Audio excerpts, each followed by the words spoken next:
Welcome back to the deep dive. Today, we're getting into a really crucial episode of The Amazing Race, episode 10. Yeah, this one felt big. A lot happened. For sure, we've looked at the key challenges, the team stuff, and, well, our mission here is to pull out those moments that really mattered, the ones that sort of set everything up for the finale. Absolutely. It felt like a real turning point. The pressure was definitely ramping up, and we saw some things shift in ways I didn't quite expect. Mm-hmm. That first challenge in Strasbourg really stands out. Okay, yeah, let's talk about that. Strasbourg. Jousting Uh-huh. on water with lances. It was quite something to watch. It really was. And Han.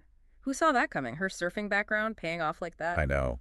Duncan Carson to grab first place, that was like a genuinely surprising moment. It really was. Shows how the race throws different skills into the mix, right? Stuff you wouldn't immediately think of. Exactly. It rewards adaptability. Yeah. But the flip side of that was Brett and Mark. Oof, yeah. They had a tough time with it. They did. Finishing last there and then, getting hit with that 10-minute penalty. That put them in a real hole early on. That penalty felt huge, especially right before the next task, which was cheese, identifying French cheese. Right. Not just any cheese. We're talking brioche, sabre, and bon de gonguetine. Yeah. You had to know your stuff. Definitely not easy. And what stood out to me there was Josiah and Alyssa. They still didn't use their express bus. Yeah, that was interesting strategically.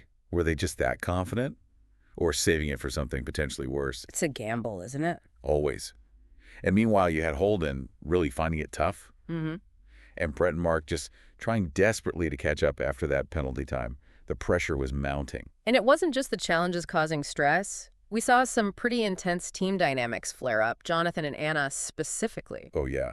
France seemed to really bring Jonathan's frustrations to the surface, didn't it? It seemed like it. Snapping about directions, the Yeah. driving. Even the cheese identification, it showed the strain. He actually called Anna a terrible partner at one point. Wow. Yeah, I remember that. That's harsh.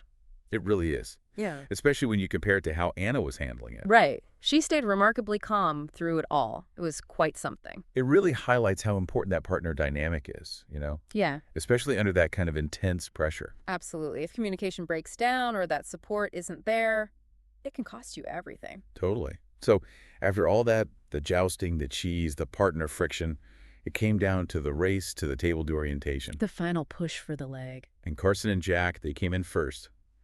Solid performance. Followed by Josiah and Alyssa in second, then Jonathan and Anna managed third. Yep, and Han and Holden took fourth place. Which unfortunately meant Brett and Mark, well, they were out. Eliminated. Yeah. After fighting back from that penalty and everything, just one leg short of the finale. Ugh, that's got to be the toughest way to go out. So close. Definitely.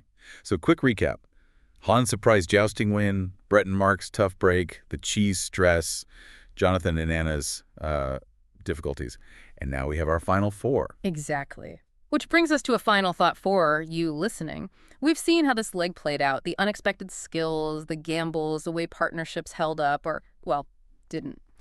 So thinking ahead to the finale, what do you think tips the scales? Is it going to be another surprising skill, a bold strategic move paying off, or maybe just which team holds it together best under that ultimate pressure? That's a great question. Could be any of those things or something we haven't even seen yet. Definitely something to mull over.